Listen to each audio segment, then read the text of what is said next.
In early 1977, Silver Lake was leaking. This man-made lake, constructed in the 1950s and situated at the southeast corner of the Blackwell Forest Preserve near Warrenville in DuPage County, Illinois, was losing water at a rate faster than could be replenished naturally by rain and snow. Since Silver Lake was a popular attraction for area residents, for swimming, canoeing, and sailing, it had to be fixed. Fortunately, the DuPage County Forest Preserve knew of local impermeable clay deposits, which could be used to seal the lake bottom on one of their own properties. In fact, as part of the newly acquired property to the north of Mack Road, just a mile and a half to the northwest, destined later to become part of the Blackwell Forest Preserve, in an area that today is referred to as the McKee Marsh. Like the Perry Mastodon site more than 7 miles to the east-northeast, the McKee Marsh area had been a boggy wetland since well before the earliest settlements of Europeans, which included the Fairbank and Gary families in the early 1840s. In time, the McKee Marshland, just a quarter of a mile east of the west branch of the DuPage River, came under more intense agricultural use, the area being drained for farming and ultimately being used to grow soybeans by the middle of the 20th century. The peaty clay deposits underlying these soggy soybean fields had been mapped by the Illinois Geological Survey for some time, and the DuPage County Forest Preserve had already planned to return the area to a more natural state, as a wetland. And so the excavation and removal of the clay from the planned marsh area to seal the bottom of the popular Silver Lake seemed to be a win-win for the Forest Preserve. On Tuesday morning, the 21st of June, 1977, DuPage County Forest Preserve employee and heavy equipment operator Gary Jones was dispatched to the clay-bearing site with a crawler crane excavator in order to collect a large quantity of the sticky clay to stop the Silver Lake leak. It was the summer solstice, the longest day of the year, and the weather promised a typical warm and muggy summer day for the area. When Jones arrived at the site, he spied a large cottonwood tree, which he intended to use for shade, near the middle of the field, and so he chose an area close by the tree to start digging. Jones and his large crane digger made quick work of the excavation, and in no time he had created a few piles of earth, carefully separating the crumbly topsoil from the claggy blue-gray clay material.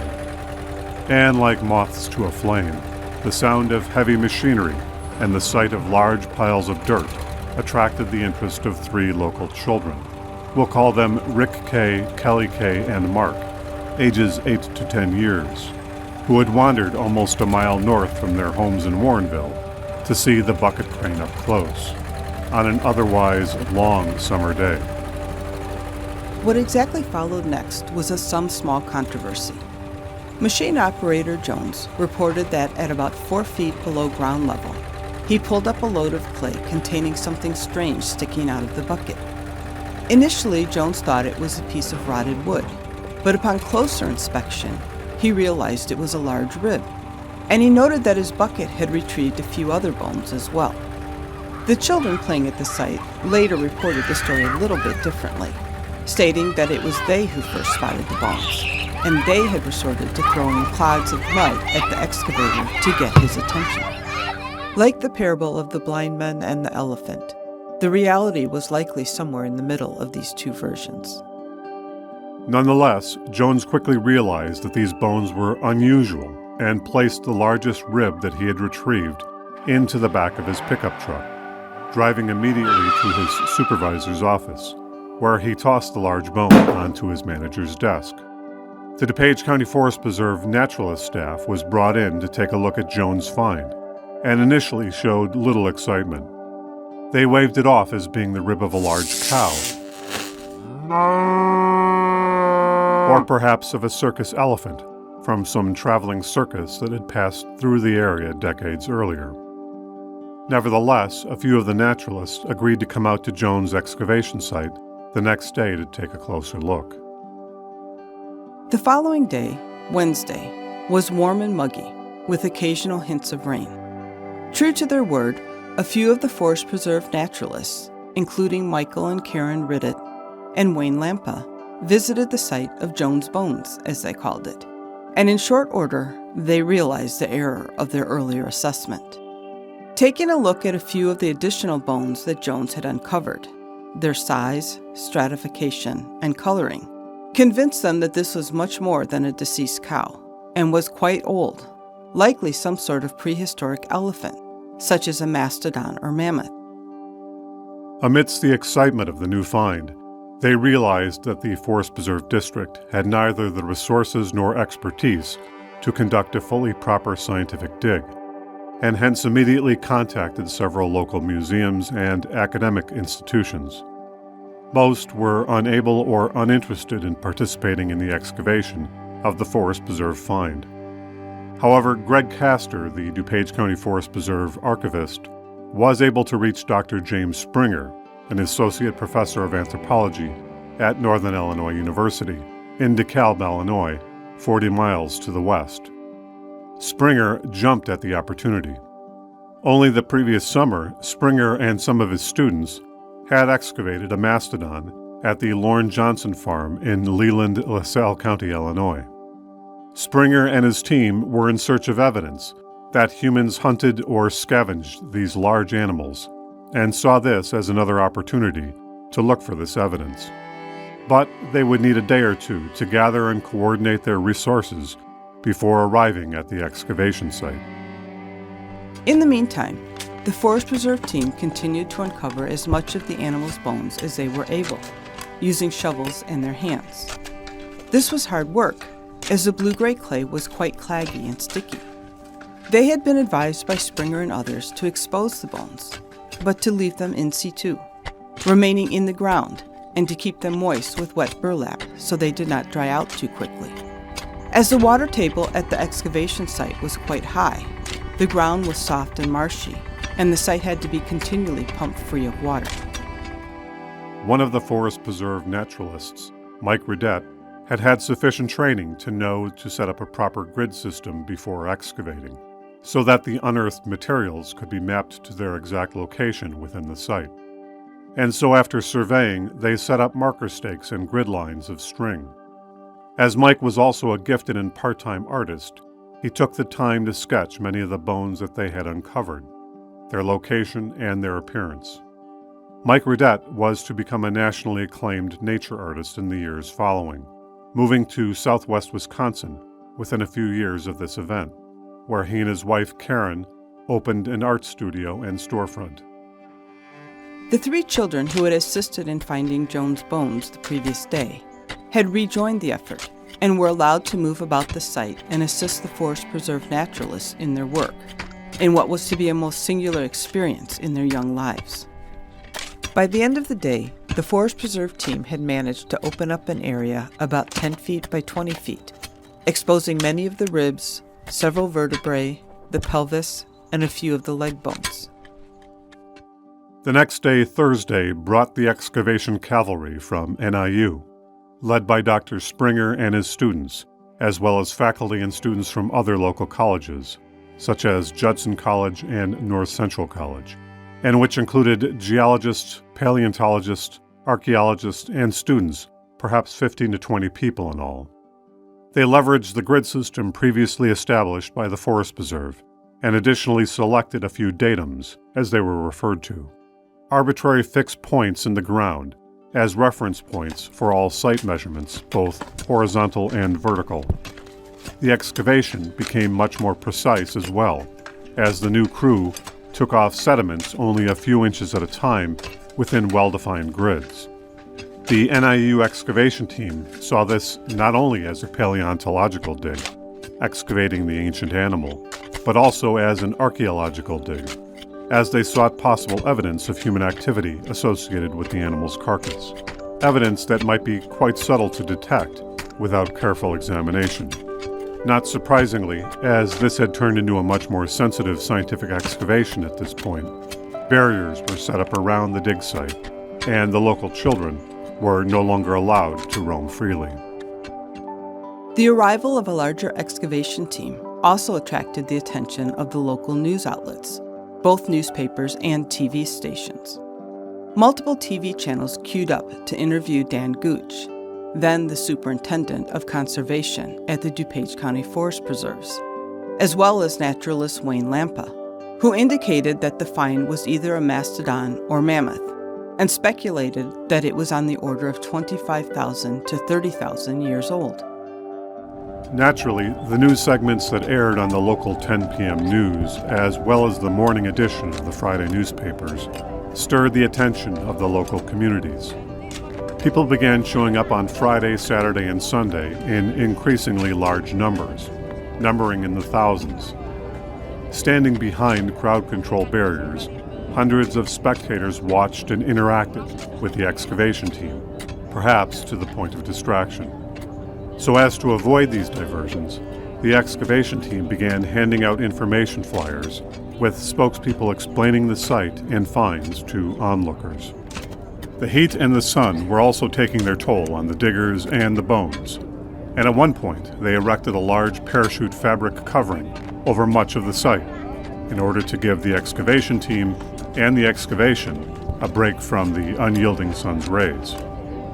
Through the uncomfortable conditions and the distractions, the diggers nonetheless diligently excavated their assigned grid plots, snapping pictures, rendering drawings, taking careful measurements, and then removing the bones and artifacts.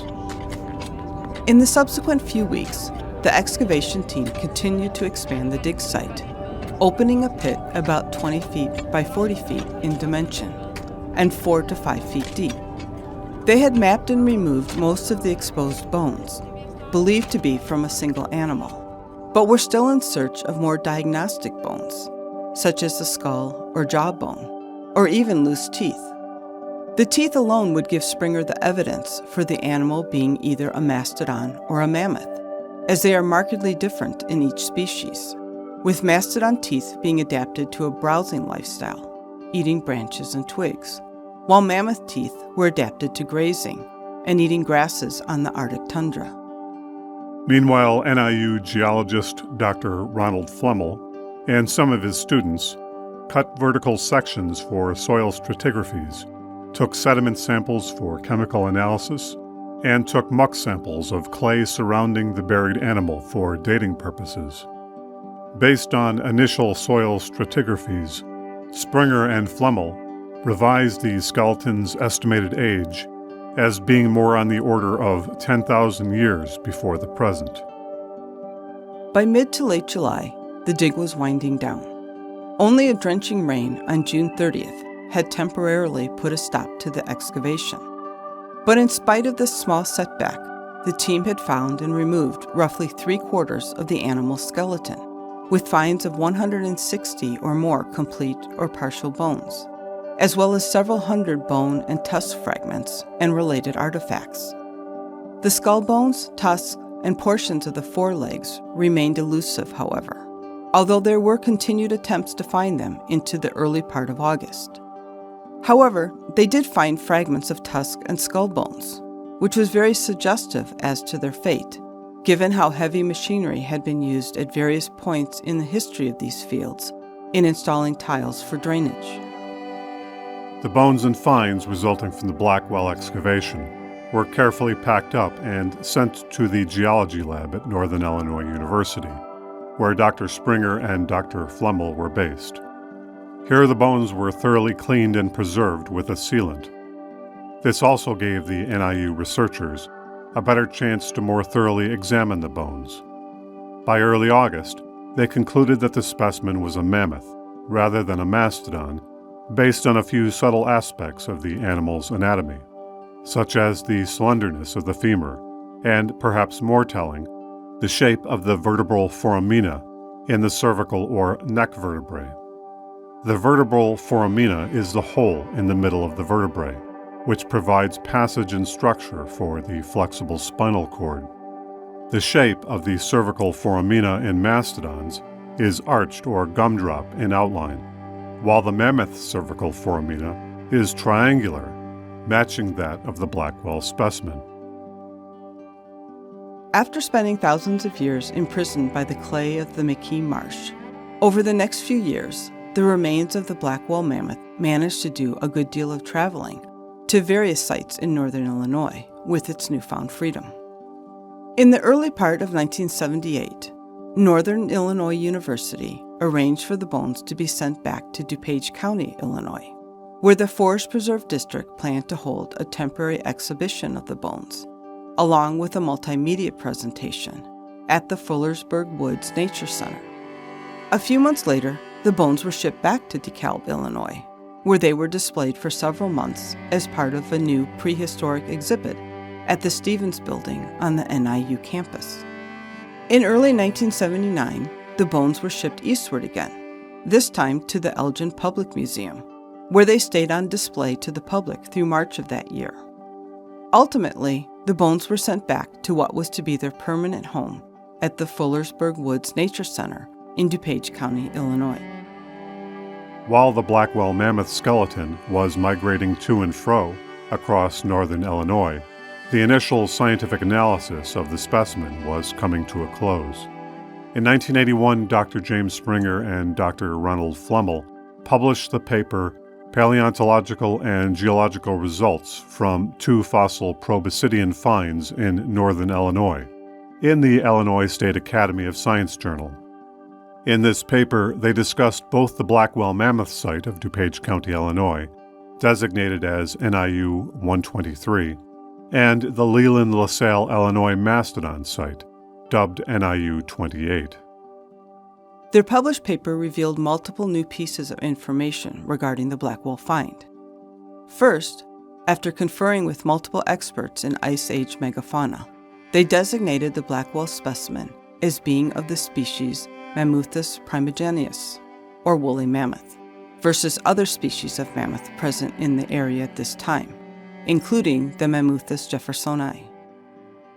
Second, the carbon-14 dates provided by the Illinois State Geological Survey indicated that the bottom deposits of the Blackwell excavation site were laid down more than 15,000 years before the present, while the dating associated with the mammoth bone came back a little more than 13,000 years before the present.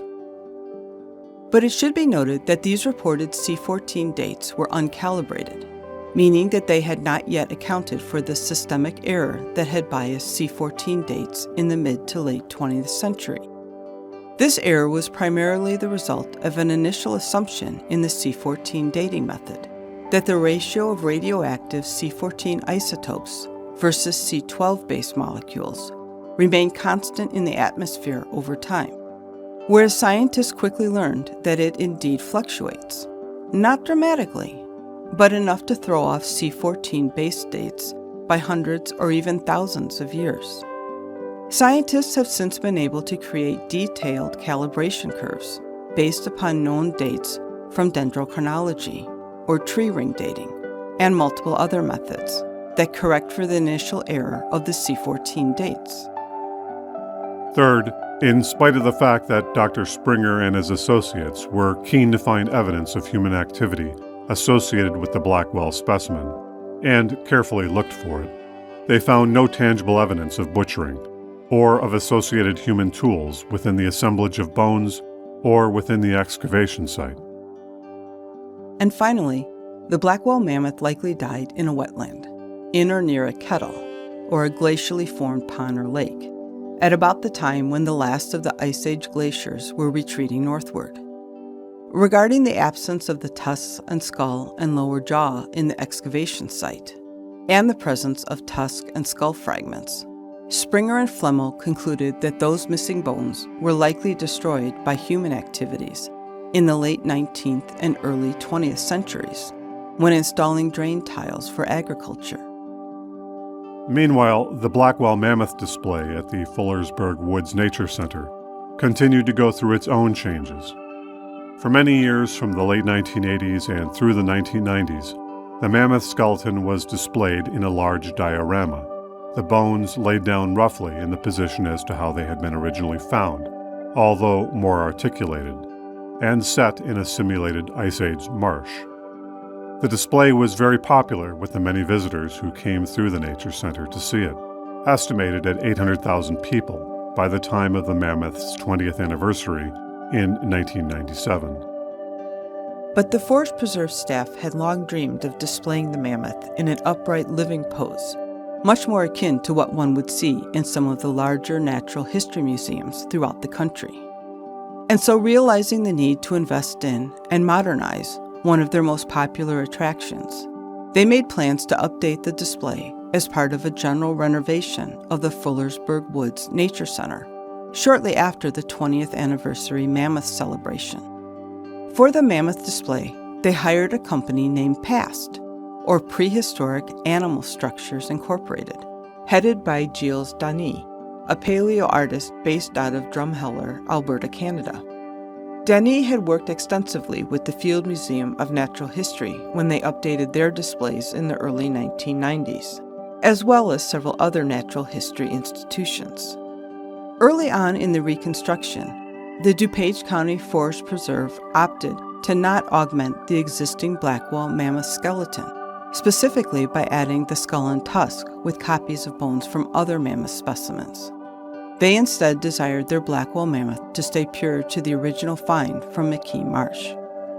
As part of the Fullersburg Woods Nature Center renovation, the upright mount of the Blackwell Mammoth was unveiled in September of 2002, standing in a prime location on the first floor of the Nature Center. The Nature Center building, too, was beautifully remodeled and restored, with its original rustic architecture, returning it to something akin to its former self.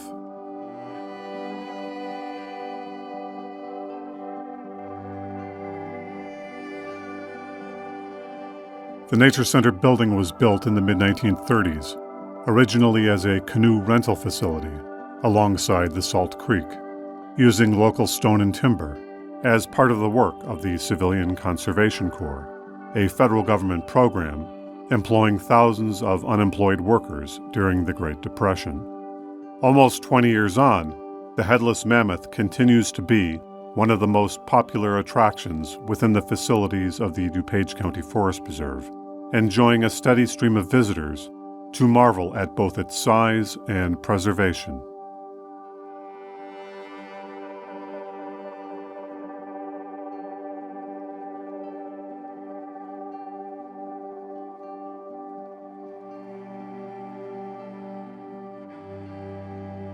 Although Springer and Flemal published their initial findings on the Blackwell Mammoth more than 40 years ago, the science related to this specimen has not stopped.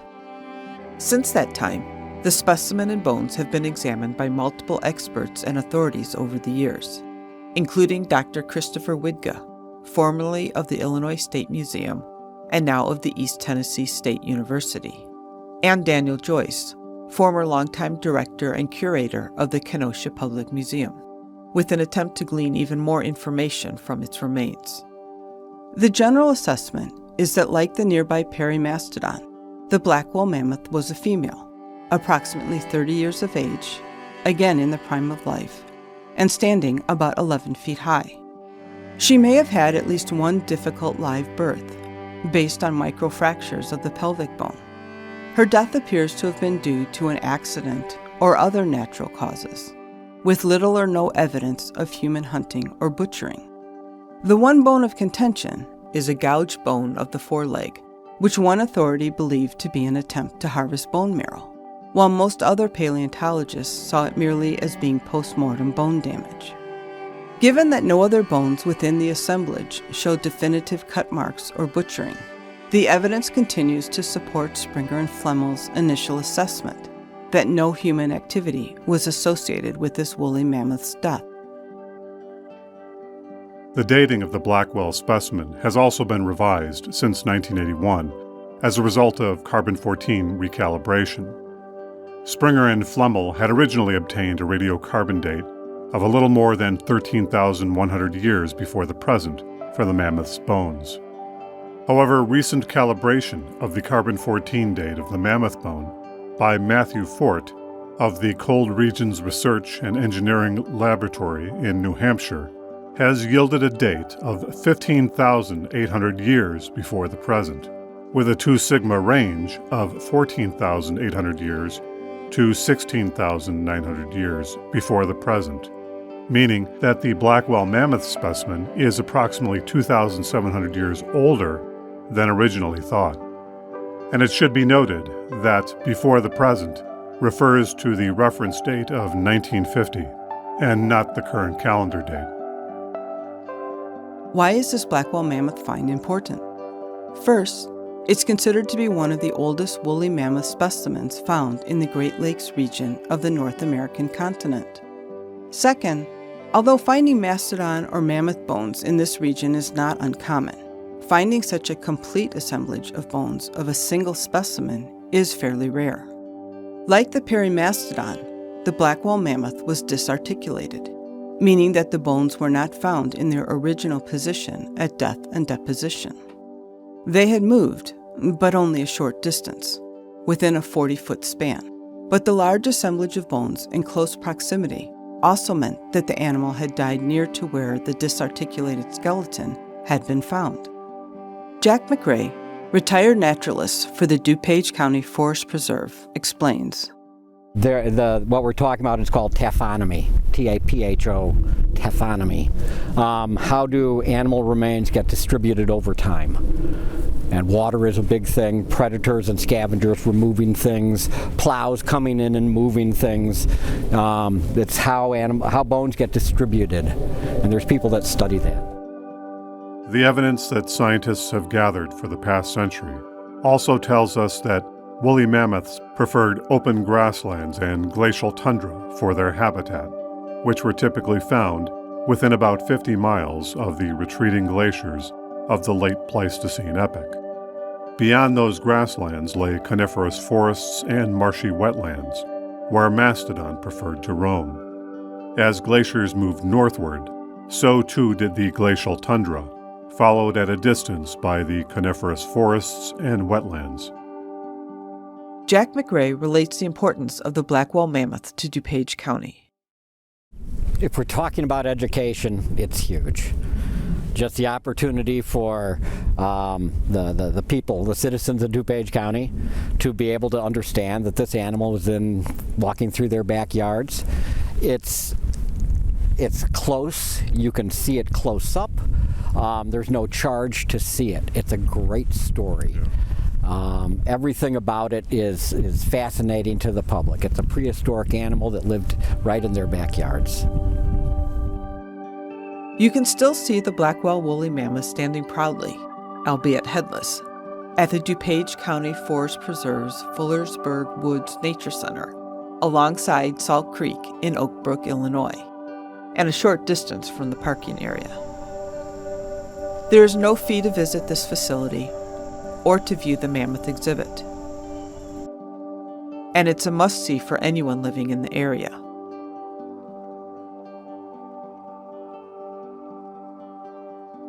While there, you can take in the many other exhibits at the Nature Center, explore the many nature trails within Fullersburg Woods, or survey the usually sedate Salt Creek.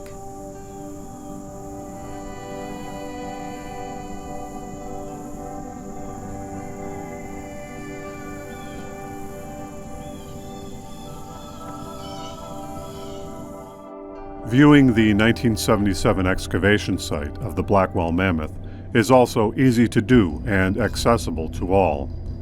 To visit this site, we recommend you drive to the McKee Marsh parking area just to the north of Mack Road. You'll see signs for the McKee Marsh of the Blackwell Forest Preserve along the road, less than a half-mile east of Illinois Route 59, and a little more than a mile west of Winfield Road. The visitor parking area is to the left when you first pull in. From the parking area, you'll see the gravel path just to the west heading north. You can walk or ride a bicycle from this point onwards.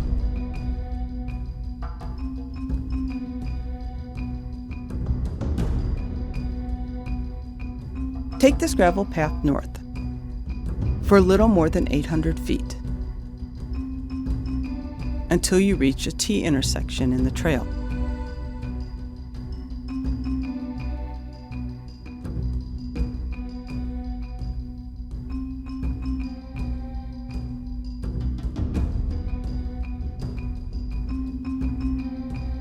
An interpretive sign in front of you describes the 1977 discovery of the mammoth.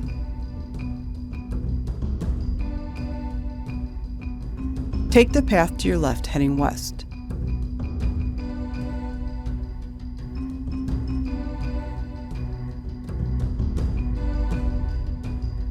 This trail will take you through a primal mature forest of hickory and oak, with the west branch of the DuPage River to your left and the McKee Marsh to your right.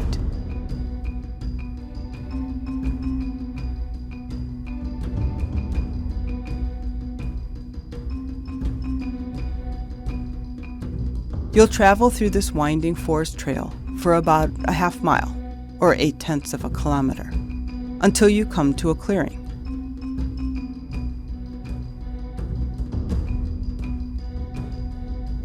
A short distance further, and to your right, you'll see a short path leading to a wooden viewing platform.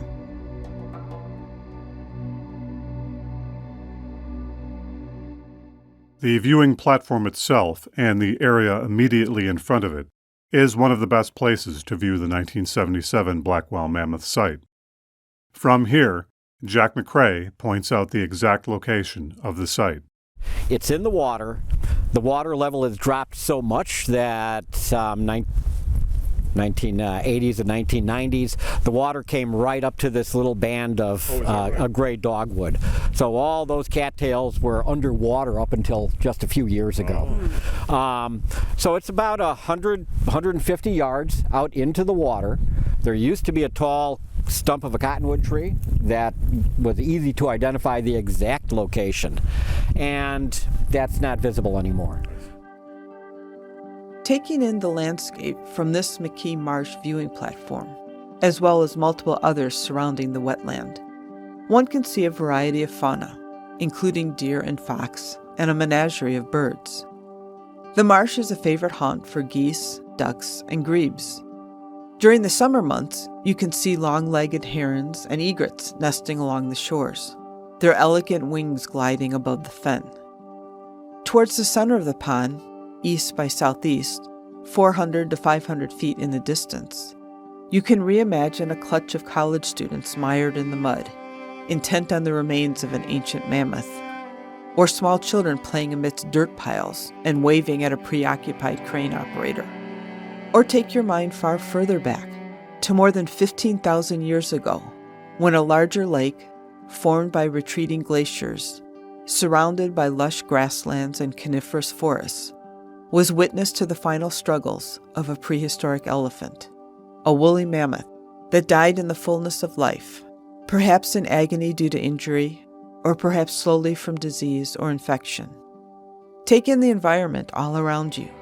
The landscape that you see today was similar in many respects to the Pleistocene landscape of so long ago. The species of plants, trees, and fauna have changed to some degree, but they are merely different actors on a 20,000-year-old stage.